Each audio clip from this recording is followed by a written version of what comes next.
Sí, doctora, sí podemos ver su pantalla. ¿Sí? Tumores pulmonares benignos. Sí, ¿Se doctora, puede ver? y justo en pantalla completa. Ajá. Ya. Bien.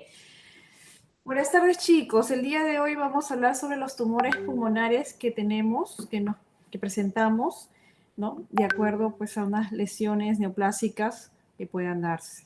Ahora, dentro de todos los tumores pulmonares que se van a presentar en el pulmón, solo 1% son benignos. El resto es de etiología maligna.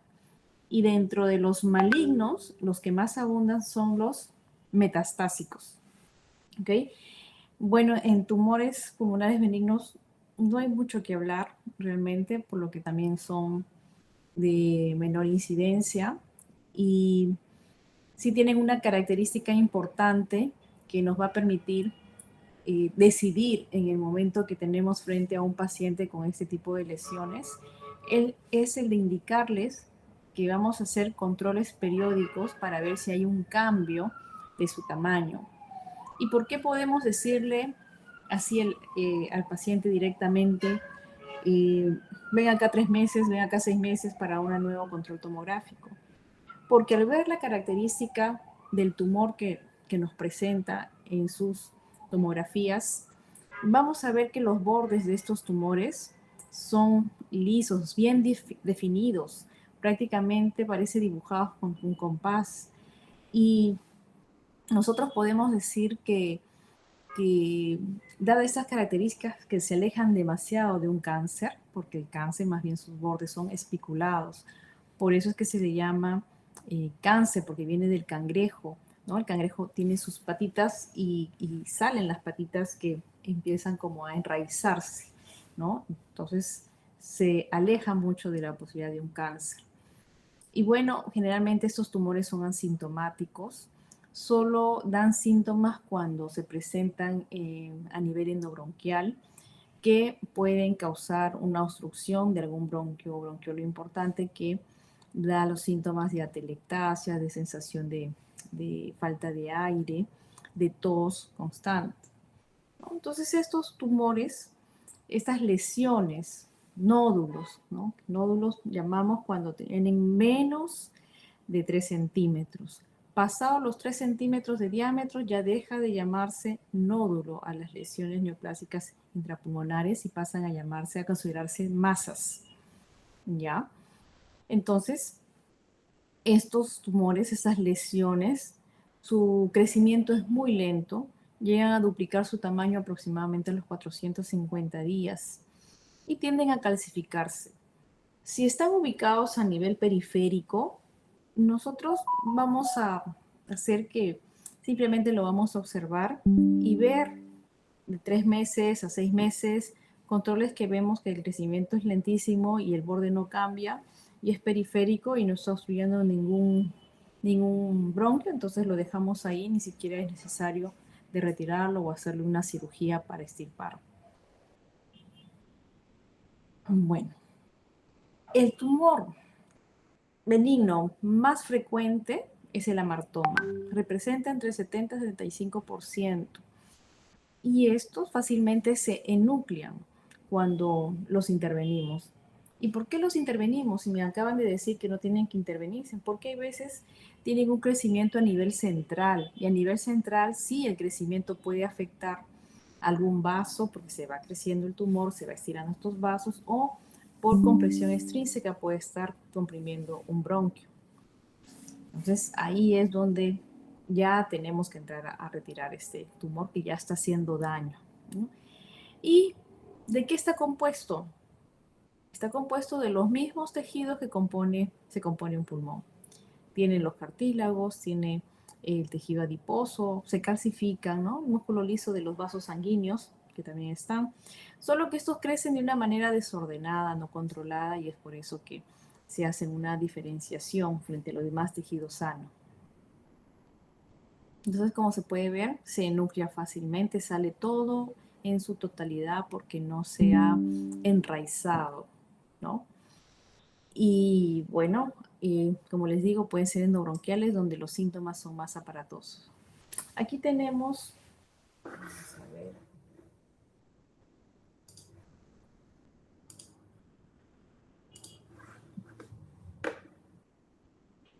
una lesión radiopaca en el lado derecho del pulmón, más o menos a la altura del lóbulo medio, parece ser, donde eh, por presentar esta lesión que fue allá de una manera incidental, por un control, por un riesgo que se iba a hacer por alguna intervención en otro órgano, eh, pedimos, ¿no?, la extensión del estudio, pidiendo una tomografía con contraste, una tomografía de tórax con contraste. Y esto es lo que se puede ver, ¿no? Esta es una tomografía, este es el lado derecho, pulmón izquierdo, corazón, bronquio principal derecho, bronquio principal izquierdo, y esta es la lesión, ¿no? Como ven, bien circunscrita, bien definida el borde, está irrigado al lado de un bronquio, es por eso que estaba comprimiendo extrínsecamente y disminuía pues la función ventilatoria de este pulmón. También existe otro estudio que es el PEG-scan. El PEG-scan, hay lesiones que se identifican a través de estas, incluso se tienden a intensificar en las zonas donde hay un mayor metabolismo, pero esto no es patognomónico solamente de las células neoplásicas, sino también de las infecciones. Por ejemplo, un paciente con tuberculosis, le hacemos un PEG-scan, puede presentar activamente en los ganglios, en las lesiones que tiene esa coloración, ¿no? Y bueno, acá está con la coloración, acá está sin la coloración, ¿no? Y son los amartomas, como ven, el borde bien definido, no especulado, ¿no?, al lado de un bronquio. Entonces es lo que nos hace que ampliemos el estudio y ver la manera de tratarlo, ¿no?, porque está muy central y está haciendo daño. Otro tumor eh, benigno es el papiloma, que está muy relacionado con los serotipos 16 y 18 del virus del papiloma humano. Estos más tienen tendencia a crecimiento endotraqueal, endobronquial. No es tanto parenquimal como lo es también el amartoma. Y está muy relacionado con el tabaquismo. Puede malignizarse si lo dejas, y más o menos el pico de incidencias dentro del grupo etario que más frecuencia hay está entre la quinta y sexta década. Otro de los tumores benignos es el adenoma de glándulas mucosas. No sé si recuerdan ustedes en su curso de histología, en el epitelio respiratorio teníamos todas las células, eh, estaban presentes, no sé si recuerdan, después de todas las células cilíndricas, estaba unas células color blanca, que eran las células formadoras de moco, ya, esas también tienden a formar pues tumores. Y la localización también de estas es central, no es periférica cuando se desarrollan. Acá, por ejemplo, vemos una radiografía con una telectasia amplia. Si lo vemos de perfil, de lateral, basta que se obstruya acá todo, cómo se afecta parte de, bueno, en todo este territorio vendría a ser la língula, ¿no?, que es la analogía del lóbulo medio, porque es anterior. Todo esto de acá que señalo es el pulmón, el lóbulo inferior, todo esto es el lóbulo superior, y dentro del lóbulo superior tenemos a la língula y al segmento ápico posterior, ¿no? Y bueno, aquí ya en imagen tomográfica podemos ver así cómo se da la telectasia, ¿no? Estas son las principales complicaciones que dan este tipo de tumores de crecimiento endobronquial. Entonces, por eso es que nos obliga, a pesar de que es un tumor benigno, que lo hemos podido detectar de repente en una biopsia por broncofibroscopía, el cómo tenemos la obligación de retirarlo, ¿no? Bueno, eso es en cuanto a tumores de origen benigno. Vamos con los malignos, que eso sí es más amplio.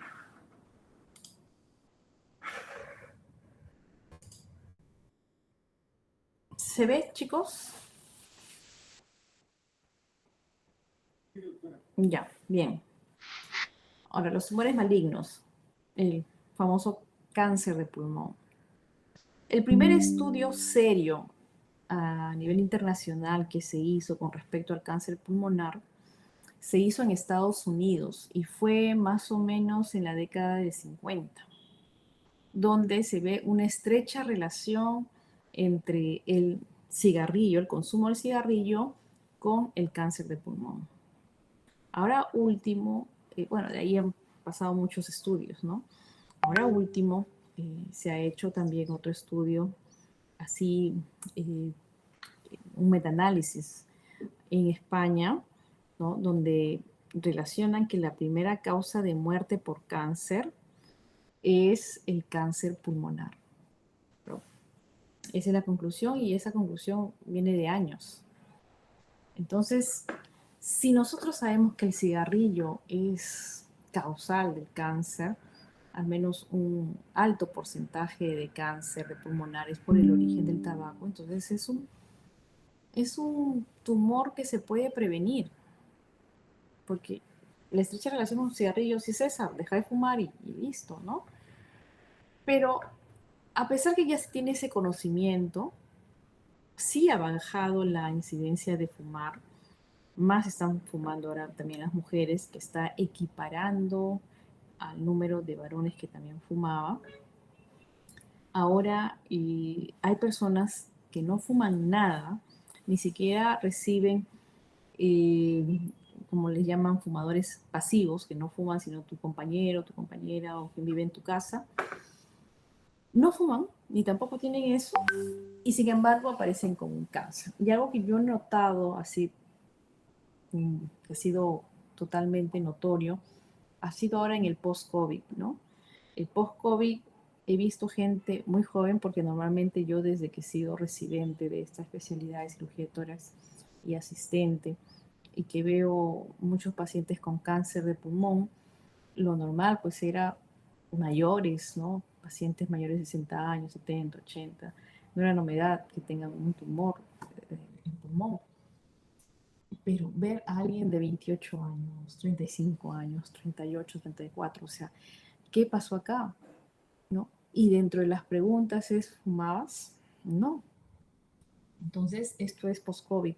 No sabemos si el virus ha cambiado algo a nivel genético, que ha podido cambiar a nivel de pulmonar. No sabemos si fue la vacuna, no sabemos si el tratamiento de que tantas personas se ponían la dexametasona, o sea, no sabemos a ciencia cierta qué pasó, pero lo que sí podemos concluir es que la gente joven está teniendo cáncer. Y no solamente el cáncer de pulmón, también ha subido bastante el de colon. Y ¿qué podemos decir de esto, no? Incluso gente que es vegetariana, ¿no? Gente que se cuida. Es normal que tú puedas ver una persona obesa que come de todo, que no se cuida y, y que tenga, bueno, no es novedad que lo tenga, cáncer de colon, pero una persona que hace ejercicios, que come sano, que come vegetales, algo mayor y tenga un cáncer, o sea, también, ¿qué pasó acá? Bueno, algunos colegas cirujanos generales que ven mucho de esta patología pueden pensar en colon, sobre todo eh, lo que se impregna, las sustancias tóxicas que se impregnan en las cáscaras del tomate, de la manzana, de algunos frutos que sí, eh, fácilmente se adhieren y no se no eliminan fácilmente estas sustancias insecticidas, todo lo que ponen para mantener su producción, y lo relacionan por ello, ¿no? En caso de nosotros, en pulmón, pensamos que algo pasó, algo hizo el virus o algo hizo la vacuna, pero esto no es normal, ¿no? Yo puedo ver pacientes jóvenes, me sorprendió una chica de 35 años que tiene, pero obviamente ella fumaba y fumaba de todo lo que le presentaban, ¿no? Y que tenga esto, bueno, pues por cigarrillo. Pero gente que no fuma, gente sana, que no toma pastillas, que no nada, y ver con esto es algo que a cualquiera de nosotros nos puede pasar, ¿ok? Entonces eso es para que incentiven a ustedes de repente algo que quieran estudiar. Yo sí tengo muchas ganas de estudiar esto a nivel de diferentes hospitales para ver sus cifras, si se puede hacer un gran estudio y ver la causa de qué pasó. Bueno, la supervivencia a los 5 años con el cáncer es del 10 al 15%, ¿no? Y la incidencia a nivel mundial, por ejemplo, aparecen 1,2 millones de casos nuevos al año. Y así como aparecen casos nuevos, también fallecen pacientes con el cáncer de pulmón al año, 1,1 millones. Están por ahí. Aparecen y fallecen. Y todo por el cáncer pulmonar, ¿no? Que ocupa el primer lugar dentro de las muertes por cáncer. ¿Qué ha pasado? Son mutaciones que hay a nivel de algunos receptores de los genes que hay de crecimiento, factores de crecimiento. Hay translocaciones del gen, se identifica el ALK o el ROS oncogen 1, ¿no? Y entonces, pero esto más que todo lo están estudiando en lo que presentan más frecuencia el cáncer, porque el cáncer con más frecuencia dentro del grande grupo de cáncer de pulmón que tenemos, cáncer de células pequeñas, cáncer de células no pequeñas, cáncer de células grandes, el más frecuente de eso es cáncer de células no pequeñas. Y a ese nivel es donde han estudiado estos genes que se alteran. Y bueno, sabiendo qué gen se ha alterado, pueden indicarse, enfocarse a qué tratamientos específicos puedan recibir esto. Bueno, también como se estudiaba en las mutaciones del oncogen CEMIC. Entonces, ¿por qué les interesa esto? Porque hay tratamientos moleculares. Ahora hay tratamiento molecular que dan los oncólogos. De repente alguna paciente que tenía en el diagnóstico con un estadio avanzado y podíamos decir cuánto le queda de vida, promedio era sin tratamiento, pues 2, 3 meses, con tratamiento 11 meses, ¿no? En ese estadio avanzado. Ahora con el tratamiento molecular, estos mismos pacientes viven 4 años, ¿no? Entonces se ha extendido el tiempo de vida y la calidad de vida también en ellos.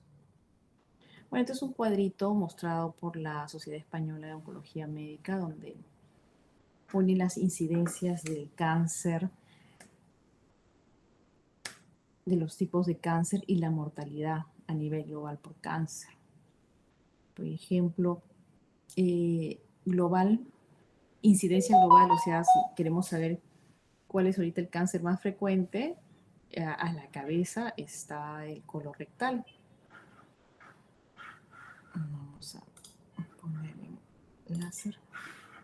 El colorectal. Antes era pulmón.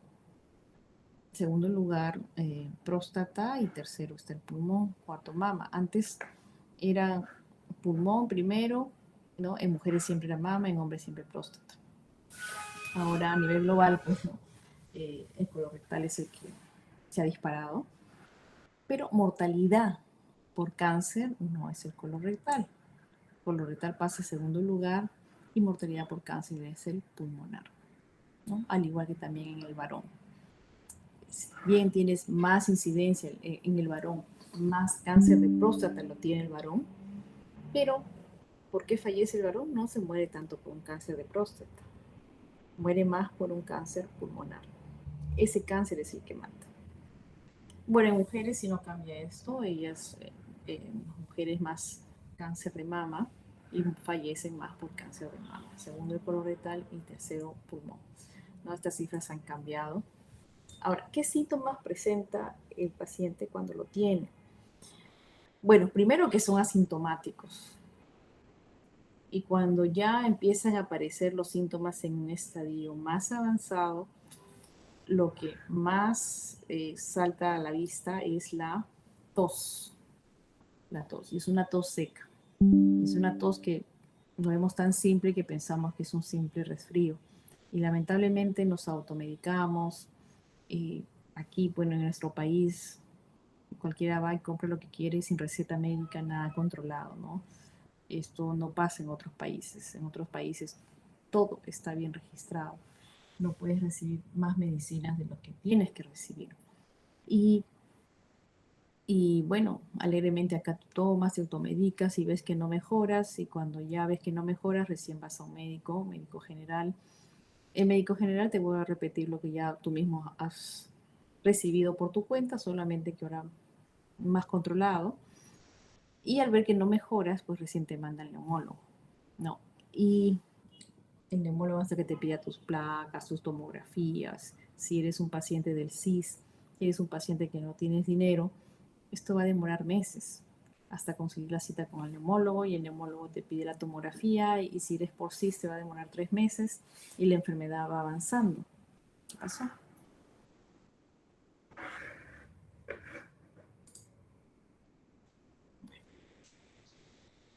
Entonces, lamentablemente, el pobre en nuestro país es muy triste porque la enfermedad avanza y no tienes cómo diagnosticarla. Y una vez que tardas tanto en diagnosticarla, cuando ya vas de repente a un cirujano, y más o menos el cirujano, les digo en porcentajes, cuando nos llega un paciente con diagnóstico de cáncer, solo un 15% de estos pacientes son curables.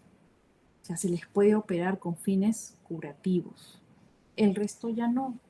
Ya pasó a un estadio avanzado que lo único que nos queda hacer con ellos es hacerle una biopsia para demostrarle al oncólogo en qué tipo de cáncer tiene y cómo lo va a manejar médicamente, pero ya quirúrgico no.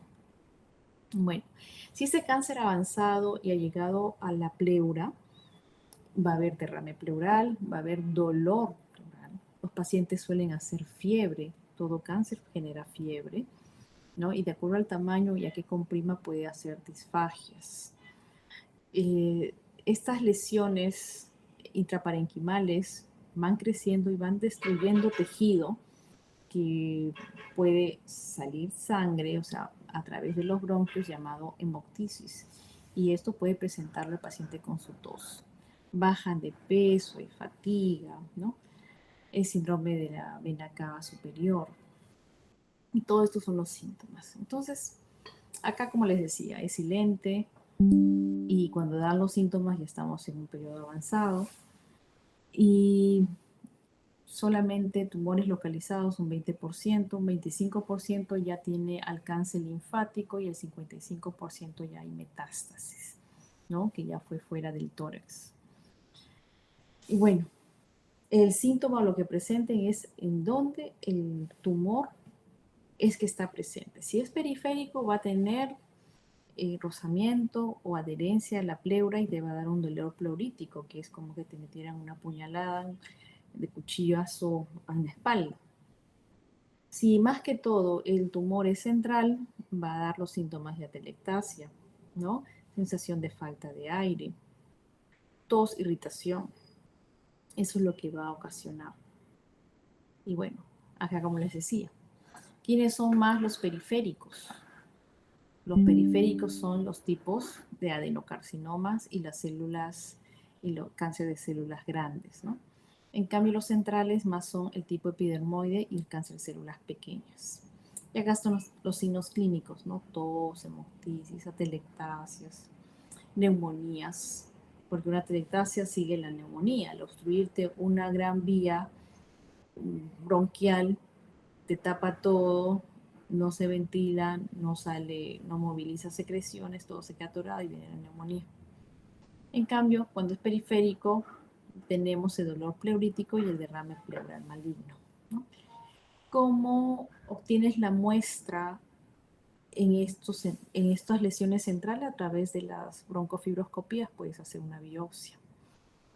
Y cuando son periféricos, puede ser una biopsia, ¿no? Transcutánea, que no puede ser transbronquial, transcutánea porque está muy lejos. Se le conocen como VIPA. Ahora, tenemos la 9ª edición.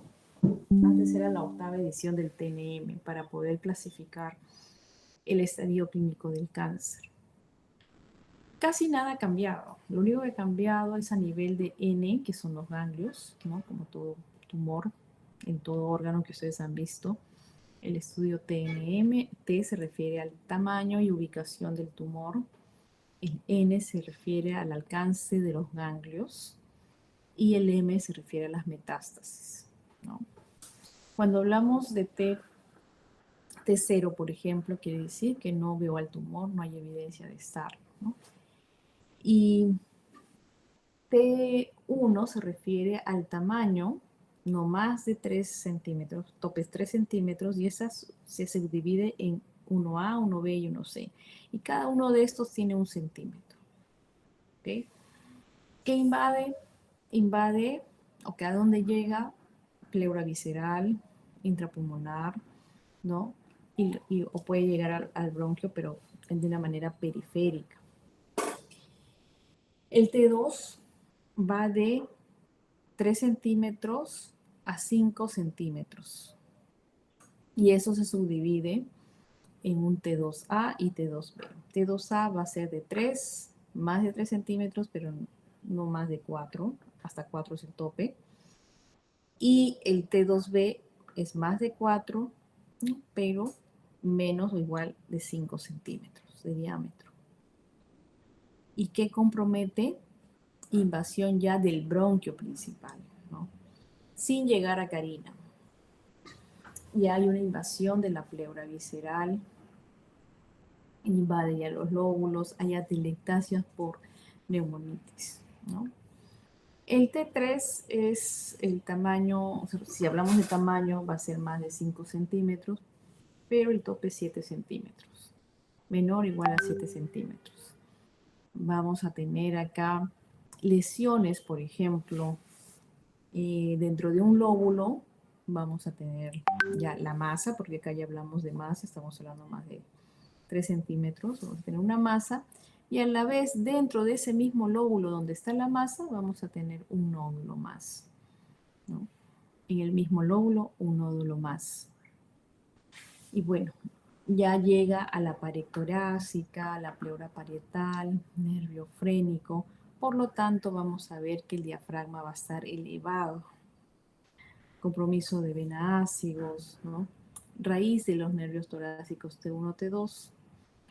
Y ya el T4, ya estamos hablando de una masa mayor de 7 centímetros, donde ya iba de más estructuras, ¿no? El mediastino, timo, la tráquea, el vago, carina, el nervio recurrente laringio. Por ejemplo, esta persona que padece en este estadio T4 ya no va a hablar bien, ¿no? Está disfónico o afónico, porque ya comprometió el nervio recurrente laringio, ese nervio que baja y se va a toras y da la vuelta por la subclavia y vuelve a subir, entonces lo daña. Entonces ya vamos a saber que la voz está afectada. El pericardio, arterias y venas. Y aquí vamos a tener, por ejemplo, la masa en un lóbulo. Si ponemos un ejemplo en el lóbulo superior derecho, vamos a tener la masa de este tumor y vamos a tener un nódulo también de las mismas características, de la misma estirpe, en otro lóbulo ipsilateral. Por ejemplo, seguimos con el ejemplo del lóbulo superior derecho, donde tenemos la masa, el nódulo va a estar en lóbulo medio, por ejemplo, ¿no? Fuera de otro lóbulo, pero que sea en el mismo lado, ipsilateral.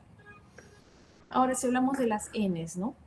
N0 quiere decir que identificaste un nódulo, lo abre el patólogo, lo estudia y hay ausencia de células malignas. Entonces no hay metástasis en esto. En X quiere decir que no tengo evidencia de poder evaluar este ganglio. Y bueno, N1, vamos a hablar de N1, N2 y N3. ¿Qué quiere decir un N1? N1 van a ser todos los ganglios, pues tenemos 14 grupos ganglionares en tórax. 14 chicos, 14. Y del grupo 10 al 14 van a ser los N1. Y del 11 al 14 dentro de este bloque de N1 van a ser ganglios que están dentro del parénquima pulmonar, que van a ser los interlobares, los intersegmentarios, segmentarios, ¿no? Y el grupo ganglionar 10 va a estar en el bronquio principal de cada pulmón. ¿Okay? En conclusión, todos los números de 2 cifras, de los grupos ganglionares de 2 cifras, van a ser N1, del 10 al 14. Ahora, en el N2 lo he resaltado de rojo porque es la diferencia con la octava edición, ¿no? El N2 quiere decir que ya hay metástasis ipsilateral. Es decir, si mi cáncer, mi tumor está en el lóbulo superior derecho, ¿qué ganglios van a ser los que yo puedo decir ya es un N2?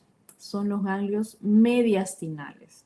O sea, ya no están en el pulmón ni en el bronquio principal, sino ya están en el mediastino. ¿Y quién está en el mediastino? La tráquea. Y en la tráquea vamos a tener ganglios en la parte de la tráquea superior, el grupo 2R si está en la derecha y 2L si está en la izquierda. Y si yo quiero decir, si yo estoy en el lóbulo superior derecho, que tengo mi tumor ahí, y voy a hacer un estudio mediante una mediastinoscopía en el lado derecho, voy a tener el grupo 2R, el 4R, ¿no? Y que van a estar comprometidos de células malignas, entonces yo digo, estos son un N2, porque están en el lado derecho a mi tumor, o sea, es ipsilateral a mi tumor. Pero si en esa mediastinoscopía me sale positivo los grupos ganglionares 2L, L de left, izquierda, 4L, left, son positivos a las células cancerosas, por ejemplo, adenocarcinoma, que tenemos en el lóbulo superior derecho, entonces ese tumor ya cruzó la línea media y ya pasa a ser un N3, ese grupo ganglionar 2L y 4L. ¿Okay? También tenemos grupos mediastinales como el 7, que es el sucarinal. Tenemos grupo 8, que son los paraesofágicos. El grupo 9, que son, por aquí vamos a ver con calma con dibujitos. El grupo 9, que son eh, los que se ubican en el ligamento triangular, que son los que fijan el pulmón del lóbulo inferior, el lóbulo del lóbulo inferior al diafragma, ¿no? El grupo 10 que ya lo saben, que es un N1 bronquial. Y el N3, que son los ganglios, los prevasculares, 3A, y los grupos 3P, que son los grupos prevertebrales, y el grupo 1, que son los supraclaviculares, que ya son ganglios que están a nivel de cuello, ¿no? Esos son N3, no te importa si sea derecha o izquierda, basta que sea grupo 1, ya es un N3, que salga positivo, ¿no? Y esto me ha pasado, a veces quiero hacer la mediastinoscopía y en el camino, porque la mediastinoscopía lo hago a través del cuello, mientras voy disecando me encuentro un ganglio en el camino, lo mando a estudiar y me sale positivo, es un N3, ¿ya? Y el grupo 1 es un N3, definitivamente, si es que esto ya está con metástasis del cáncer. Y bueno, ¿qué hicieron acá? Acá lo resalté de rojo para que ver qué es lo que se agrega en esta novena edición. Que hay una subdivisión del N2. Ahora lo agregan a N2A y N2B. Una cosa es tener un solo grupo ganglionar comprometido, ¿no? Por ejemplo, el 2R, que me salga positivo, y solamente el 2R. Y otra cosa es que me salga varios grupos ganglionares a nivel mediastinal. O sea, esté comprometido el 7, el 4, el 2, o sea, ya son muchos grupos, ¿no? Y tienen un estadio mayor y son diferentes, ¿no? Como que tienen menos chance quirúrgico. Bueno, el N3 son los ganglios que están comprometidos contralaterales a la lesión inicial, ¿no? Si tu tumor está en el lóbulo superior derecho y tú estudias con tu mediastinoscopio y te salió el grupo 2L, 4L positivos a cáncer, entonces estos vienen a ser un N3. Igual hay 7L también. ¿Quién más podría ser contralateral positivo? El grupo 5, que se encuentra en la ventana aortopulmonar, y el grupo 6, que se encuentra a nivel paraórtico, ¿no? Sobre la aorta, casi el callado y descendente. ¿Ya? ¿Y quién más es N3? Los supraclaviculares, ¿no? Lo que les decía, que ya están casi a nivel de cuello. Ahora, M. Puede ser un M0 o M1. ¿Qué quiere decir M0? Que no hay metástasis a distancia. Y M1, que sí la hay. Este M1 se puede dividir en M1A, M1B y M1C, que se puede seguir subdividiendo y recién han hecho esta subdivisión a nivel de la novena edición. ¿Qué quiere decir un M1A? Que ya hay efusión, ya hay derrame pleural, ya tanto pericárdico como pleural. Y vamos a ver el tumor que está separado de un nódulo, pero este nódulo está contralateral a tu tumor donde está tu pulmón inicial. Por ejemplo, seguimos con el ejemplo del lóbulo superior derecho, donde está mi masa, y después en tus controles ves que ahora la língula tiene un nódulo y estudié ese nódulo y me salió también adenocarcinoma. Entonces ya estamos hablando de un M1A. ¿Okay? Ya cruzó la línea media. M1B quiere decir que hay metástasis a un órgano fuera, ¿no? Del tórax. Por ejemplo, lo más frecuente es el cerebro o puede ir un módulo a la glándula suprarrenal, ¿ya? Y un M1C, 1, es que vamos a tener múltiples metástasis fuera del tórax, ¿no? Pero en un solo órgano. Por ejemplo, que tengamos metástasis al hígado y en el hígado encontramos 3 o 4 nódulos, pero solo tenemos al hígado, ¿no? Y tenemos varias metástasis en ese órgano, que es muy diferente tener metástasis a diferentes órganos, ¿no? Por ejemplo, que tengamos al hígado, que tengamos a la glándula suprarrenal, que tengamos a nivel óseo, que son los órganos blancos del cáncer pulmonar. ¿A dónde hacen metástasis? Cerebro, glándula suprarrenal y hueso, ¿no? Son los blancos. Y, y si ya tenemos varios órganos y cada órgano tiene varios nódulos, ya este es un M1C2, ¿no? Bueno, ya les expliqué aquí esto, así que paso. Y acá cada cosa que le he dicho viene con su dibujito, ¿no? Por ejemplo, aquí están las lesiones a donde va el cáncer de pulmón, hueso, hígado, glándula suprarrenal, ¿no? Los ganglios a nivel de cuello. Y acá está todo lo que les he ido diciendo con dibujito, con tamaño, con números, ya donde esto lo haré en casa con calma, le voy a alcanzar al delegado, me lo pide para que puedan estudiarlo bien, ¿ya? Porque normalmente yo hago preguntas de casos clínicos, nunca se va a repetir mi pregunta, todos los años cambian porque le cambio el tamaño, le cambio el caso. Así que así yo sé que ustedes hacen su banco de preguntas, nunca la respuesta es la misma. Ya. Y bueno, sería bueno que veamos casos clínicos porque en los casos clínicos, ¿qué es lo que uno busca? Es que encontremos el estadio clínico del paciente y sabiendo el estadio clínico que está, ¿cómo lo vamos a manejar? ¿Es quirúrgico? ¿No es quirúrgico? ¿Va a ir al oncólogo? ¿Qué le va a hacer el oncólogo? ¿No? Esos casos sobre todo. Acá están los 14 grupos ganglionares, ¿no? Los repasamos. Grupo 1, supraclaviculares, ya están en el cuello. Estos siempre van a ser un N3. No te importa si tu tumor está acá o está acá. Siempre será un N3 si es que está positivo a células cancerígenas, ¿no? Ahora, grupo 2. El grupo 2 está a nivel de la tráquea. Puede ser 2R, puede ser 2L. Tráquea superior. El grupo 3 no se ve acá. Y son los que son los grupos prevasculares. Están adelante de los grandes vasos. o los prevertebrales delante de las vértebras, que son los 3P. El grupo 4 está acá, 4R, R de right, derecha, y 4L, L de left.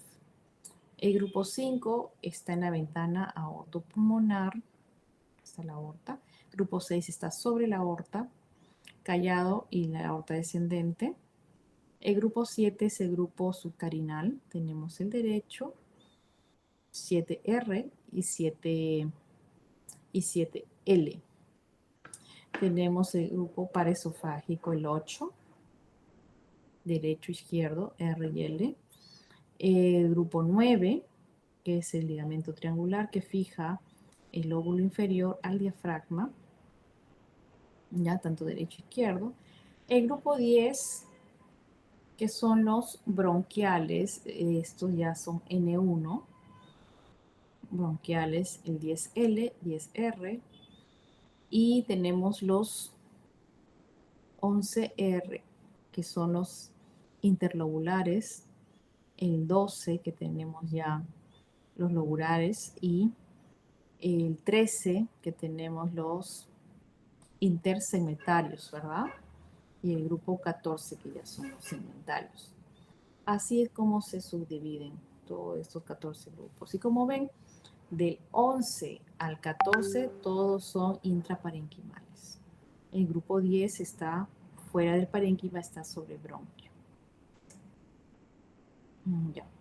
¿Cómo es que yo llego a sacar estos ganglios? Bueno, si voy a sacar el tumor y voy a sacar la pieza operatoria que es el pulmón, los ganglios de 2 cifras, esos grupos ganglionares de 2 cifras van a estar dentro del pulmón. Pero si eh, vamos a estudiar ganglios del mediastino, esto se hace mediante mediastinoscopía, que consiste en una incisión de 2 a 3 centímetros sobre la horquilla external a nivel de cuello y voy disecando hasta llegar a la tráquea.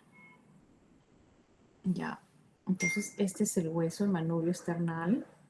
Estos son los vasos, la aorta con sus vasos brachiocefálicos, esta es la vena brachiocefálica o denominada.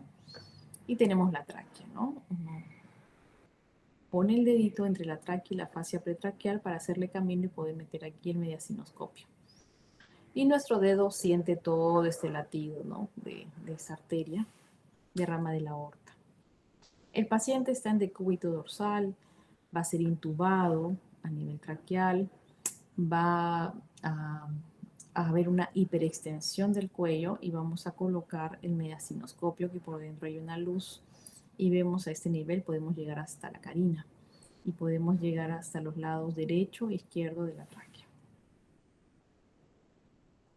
¿no? Bueno, la carina, la división de estos bronquios coincide con el ángulo de Luis. Y luego colocamos nuestras torundas para ir disecando, pelando y todo y sacar los ganglios que van a estar presentes y mandarlos a estudiar, ¿no? Cuando no se hace una mediastinoscopía, cuando hay, como todo procedimiento quirúrgico, hay una coagulopatía, un síndrome de esclavina que se traduce en circulación colateral por alguna obstrucción de vena cava, o cuando hay aneurismas de aorta ascendente o de ramas de esta, ¿no? Bueno, acá también menciona cirugías previas, obviamente porque todo va a estar fibrosado y pegado y no, o por radioterapia donde hay adherencias firmes que no te permite hacer una adecuada disección y puedes más bien romper alguna o lesionar algún vaso, ¿no? Entonces, acá están los 14 grupos ganglionares, todos bien detalladitos donde se ubican con sus dibujitos muy bonitos que ya les mencioné, lo pueden ver con calma. Ya. N1 va a haber metástasis en ganglios dentro del mismo parénquima pulmonar.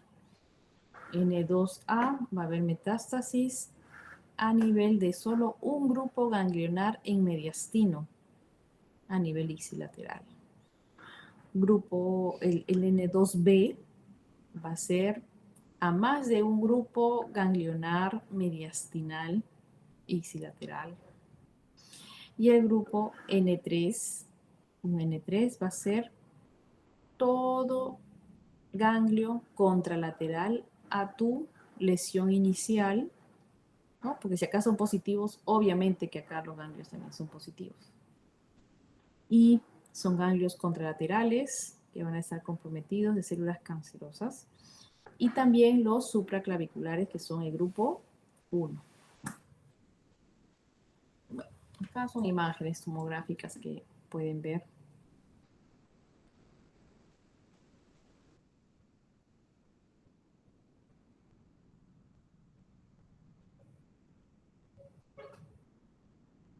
Bueno, acá está todo dibujadito y pintadito como les he mencionado, para que lo puedan ver con calma.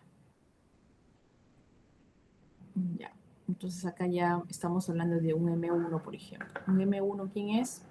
Metástasis contralateral, estamos dentro del tórax. Tu tumor inicial está aquí, pero hay un nódulo en otro lóbulo contralateral. Si fuera ipsilateral, estaríamos frente a un T4. Y si fuera en el mismo lóbulo, un nódulo que ha aparecido satélite en tu mismo lóbulo a nivel ipsilateral sería un T3. Y bueno, M1B, metástasis única, puede ser a hígado, puede ser a cerebro, puede ser a un ganglio, ¿no? Un M1C, tu tumor inicial está en el pulmón, pero has afectado un órgano y este órgano tiene varias metástasis dentro, o sea, varias lesiones dentro. Que es diferente a que, como un M1C2, que ya son varios órganos, ¿no? Y obviamente los órganos blancos, que son el hueso y la glándula suprarrenal, hígado, cerebro, y que no solamente son varios órganos, sino que tienen varias lesiones en estos órganos.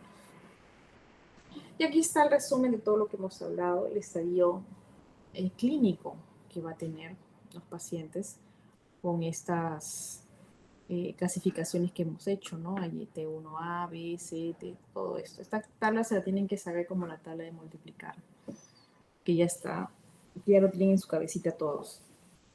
Y de acuerdo al caso clínico que se le presente, ustedes tienen que dar con el estadiaje. Y el estadiaje va a permitirme si el paciente va a tener chance quirúrgico. ¿Y quiénes tienen chance quirúrgico así a ojos cerrados? Todos los grupos, el estadio clínico 1A, 2B, 2B, 2A, 1B, 2B, todos estos hasta un 3A cuando es N1, porque también pueden ver que hay un 3A cuando hay un N2. Y N2 ya quiere decir que llegó a mediastino. Entonces, este es un 3A porque ya hay mediastino comprometido. En cambio, este es un 3A por el tamaño, más que todo, que hizo el 3A. Pero es quirúrgico. En ese 3A todavía tratan de hacer tratamientos oncológicos, dan quimio, ¿no? Para incluso tratamiento de inmunoterapia para poder reducir, hacer una citorreducción, disminuir el tumor y con esto puede también disminuir los tamaños, disminuye el estadiaje para que pueda ser quirúrgico, ¿no? Obviamente todos los SEMES no son quirúrgicos, no son quirúrgicos estos estadios de aquí, tampoco, con fines curativos, ¿no? Otra cosa que sea citorreducción para mejorar de repente el patrón ventilatorio, de repente el tumor está comprometiendo el pulmón en cuanto a expansión, pero no con fines de curación, ¿no? De curación son todos esos de aquí. ¿Está claro? Ya. Entonces, el cáncer pulmonar se divide en tres grandes grupos: el cáncer de células pequeñas, que llega a un 19%, el cáncer de células no pequeñas, un 80%, y son los más frecuentes, y los otros tipos. Y dentro de este cáncer de células no pequeñas se subdivide en los adenocarcinomas, que es el más frecuente, el adenocarcinoma llegando a un 40%, el cáncer de células grandes entre un 10 a 15, el escamoso epidermoide, ¿no? O espiculado también se le dice, que alcanza un 25 a 30% dentro de la clasificación de cáncer de células no pequeñas y los indiferenciados. Pues un adenocarcinoma se puede dividir en el adenocarcinoma clásico, bronquioalveolar, pero hay más subdivisiones incluso de los adenocarcinomas. Bueno, las características de cada cáncer que les he mencionado, que son los más frecuentes, los que más se presentan, por ejemplo, yo les había puesto en diapositivas anteriores que tanto el epidermoide como el de cáncer de células pequeñas son más centrales. Entonces, estos van a ser atelectasias. Y los periféricos son el adenocarcinoma y el cáncer de células grandes, ¿no? Que más bien están relacionados con la pleura. Y bueno, aquí están sus características típicas de cada tumor, ¿no? El epidermoide tiende a cavitarse, hace un síndrome de Pancos, ¿no? Porque tiende a irse más o menos al ápice. Puede ocasionar síndrome de Horner, ¿ya? Y puede ocasionar la hipercalcemia. El cáncer de células pequeñas es el de peor pronóstico, es el más agresivo. Tan agresivo es que casi no opero porque no los diagnostican a tiempo. Cuando se los diagnostican, ya no hay nada que hacer quirúrgicamente, ¿ya? Y más bien son los que ocasionan mayor daño. O son centrales, ocasionan síndrome de vena cava superior, síndrome de la esclavina, y son muy agresivos, afectan rápido, incluso invaden hasta el corazón. En cambio, los periféricos, no llegan a eso, pero afecta, como le digo, la pleura, hay dolores pleuríticos, cáncer de células grandes, por ejemplo, cavita, hacen ginecomastia. Bueno, acá vamos a ver algunas imágenes en el adenocarcinoma, por ejemplo. También se relaciona con el cigarrillo, ya más frecuente en el sexo femenino. Los tumores son periféricos, miren que varias veces les estoy diciendo que son periféricos. Y la sobrevida a los 5 años es entre 15 a 20%. Tiene varios subtipos. El de mejor pronóstico es el epídico y el de peor pronóstico es el sólido. ¿Ya? Aquí está a nivel de la periferia, la lesión. Y cáncer de células escamosas, epidermoide también, o espinocelular. También se relaciona con el cigarrillo, pero el riesgo del tabaquismo aquí aumenta a un 25, ¿no? Por 25. En cambio, el adenocarcinoma era por 3. Más se relaciona con el cigarrillo y más frecuentes en el sexo masculino. Son cáncer de tipo de tumores centrales, como ven, ¿no? Al igual que las células pequeñas. Bueno, en el microscopio que se ve, se cavitan, el crecimiento es bien lento, no como el adenocarcinoma. Y en la inmunohistoquímica vamos a ver que en el núcleo hay afectación molecular del P63 y también del C5, CK5-6 a nivel del citoplasma, ¿no? Y ese es el de peor pronóstico, ¿no? Tanto así que no he llegado a operar estos casos, porque ya llega el paciente muy grave, muy afectado, muy avanzado. Es menos común, ¿se acuerdan la relación? 80% son cáncer de células no pequeñas y casi un 19-20% cáncer de células pequeñas, ¿no? Se asocia mucho con el tabaquismo, la velocidad de crecimiento y la agresividad es demasiado en estos tipos de cáncer, no se compara a los otros. Por eso es el espectro más agresivo de neoplasias neuroendocrinas, ¿no? Aquí están, sus núcleos son muy grandes, están en constante metabolismo, en división. Y bueno, también tiene sus estratificaciones. Hay estadio limitado y extendido. Limitado, que todavía puede ser quirúrgico, se someten a radioterapia, ¿ya? Y el extendido ya es cuando hay metástasis, ¿no? Está en estadio ya 4. En cambio, en estadio limitado todavía tenemos un N0 a 3, pero metástasis no la hay.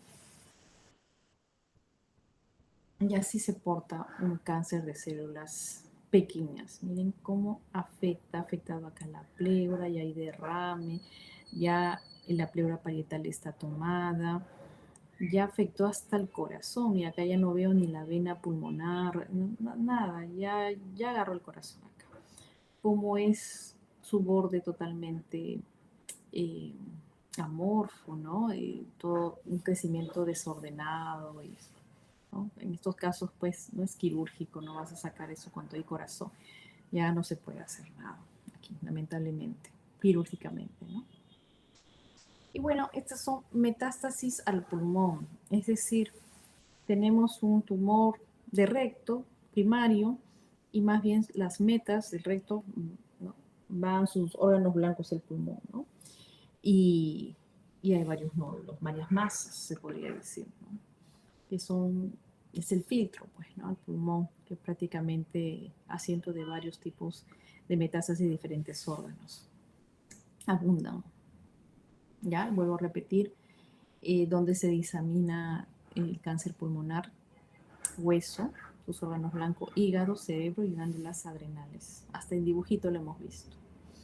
Una vez que ustedes ya determinaron el estadio clínico de que si es para operar o no operar, ¿no? De acuerdo si tenía un estadio clínico bajo, entonces decimos es quirúrgico, tienen que también hacer una estadificación fisiológica del paciente, analizar si el paciente va a tolerar una cirugía, una lobectomía, una neumonectomía. No todos tienen esa capacidad de poder sacarle un lóbulo y alegremente se va a su casa. Se tiene que hacer estudios previos. El neumólogo tiene que hacer espirometría para poder ver el volumen expiratorio forzado primer segundo. Si este volumen es mayor de 2 litros, se puede hacer una neumonectomía. Pero si ese volumen es mayor que 1,5 litros, entonces puede hacerse sí una lobectomía. Solo lobectomía.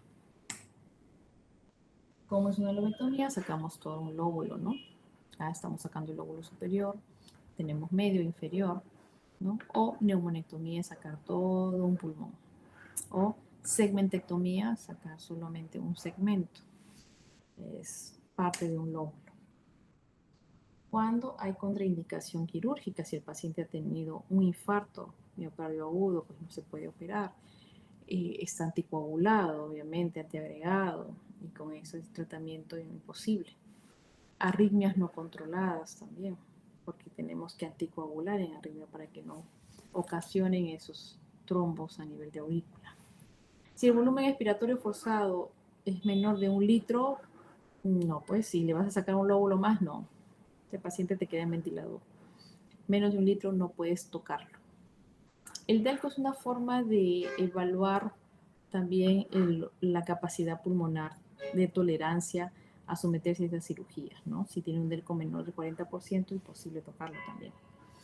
Si tiene ya el paciente hipertensión pulmonar severa y le vas a sacar un lóbulo, esa hipertensión va a aumentar. Contraindicado también para hacerle una lobectomía. Y si tiene retención de CO2 mayor de 45 milímetros de mercurio, también hay contraindicación porque va a aumentar este aumento del CO2, ¿no? Y así. ¿Preguntas, chicos? Llegado al final. Doctora, ay, discúlpeme. Doctora, buenas tardes. Disculpe, ¿puede repetir qué estadios fueron los que sí se acepta el tratamiento quirúrgico? Perdóneme. ¿Quiénes son quirúrgicos? Sí, doctora, por favor. Son los estadios iniciales. 1A, 1B, 2A, 2B, 3A, pero si el 3A es N1 por un N1 o un N0. Pero cuando un 3A es de N2, no, primero rápidamente no se hace. Esto se tiene que tener un tratamiento neoadyuvante. Generalmente tratan de dar quimio o tratamiento molecular para disminuir el estadio clínico y poder llevarlo de repente a hacerle una cirugía. Pero los que son estadios, estos estadios que estoy señalando acá en este momento, todo esto, son los quirúrgicos. Estos de abajo no son quirúrgicos, ni estos tampoco. ¿Ok?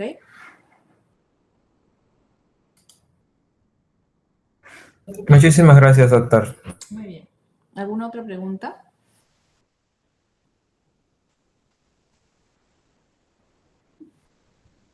Bueno. Bueno, bien chicos, ya los veo en clase, en los grupos. Que les vaya bien, cuídense.